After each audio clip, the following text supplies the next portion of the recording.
नाज़रीन, अवामी न्यूज़ में ख़बरनि जो सिलसिलो जारी है। इन वक्त असीं तव्हांखे खिपरो में ख़बर ॾींदा हलूं त खिपरो में खटूं वणनि जो कारोबार घटिजण लॻो आहे, जंहिंजे करे खटूं वणनि जो रोज़गार सां लॻियल केतिराई कारीगर बेरोज़गार थी विया आहिनि। खटूं वणनि सां लाॻापियल कारीगर अञा बि इन किरत सां लॻियल हुजण जे करे रोज़गार सां लॻियल आहिनि। महांगाई जे हिन दौर में हाणे खटूं वणनि बि ग़रीब माण्हुनि जे वस खां चढ़ी वई आहे। घटि मिले थी बाबू, हिकिड़ी महांगाई वधी वई आहे, ॿियो मज़ूरी मिले कोन थी, असांखे असांजो हक़ नथो मिले।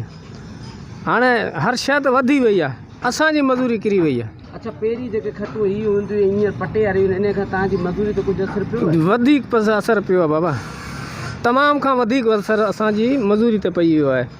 छो त हीअ पोइ अलाए छा हिसाबु किताबु आहे, नए ॾींहुं नयूं एजाज़ पियूं थियनि, असां ग़रीबनि जो हुनर बंदि पियो थिए। अच्छा, हाणे तव्हां इंतिज़ामिया में कहिड़ो मुतालबो कंदो? छा कयूं हाणे, जेको हुननि जी मर्ज़ी आहे, चवण सां त कुझु कोन थो थिए, न त थिए थो न को हल थी आहे। पोइ असां पंहिंजे पेट खे गोॾा ॾे वेठा आहियूं बाबा, जेको छा कंदासीं। हिन में ॾियनि था पैसे मांगी ज़ोर करे 2000 रुपया खट इहो वेहण लाइ सुम्हण लाइ। ॿियो खट कहिड़े कम ईंदी आहे, इन टाइम जी कम जी त आहे, उन लाइ वरिता पर को ग़रीब माण्हू रसियो बि कोन सघे थो। महांगी राति दौर खटूं जेके आहिनि से 2000 रुपया थी लॻी आहे। पोइ मार्केट पिया फिरूं, हाणे आई का मौज़े ते वठंदासीं, जे न त हेठि सुतांदासीं।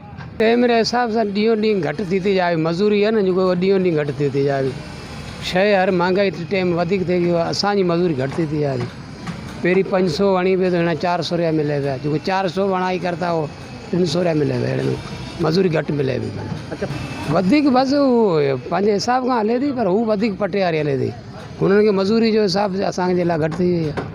मज़ीद खबरों और तफसीलात के लिए विजिट करें हमारी वेबसाइट www.awamiNewsHD.com।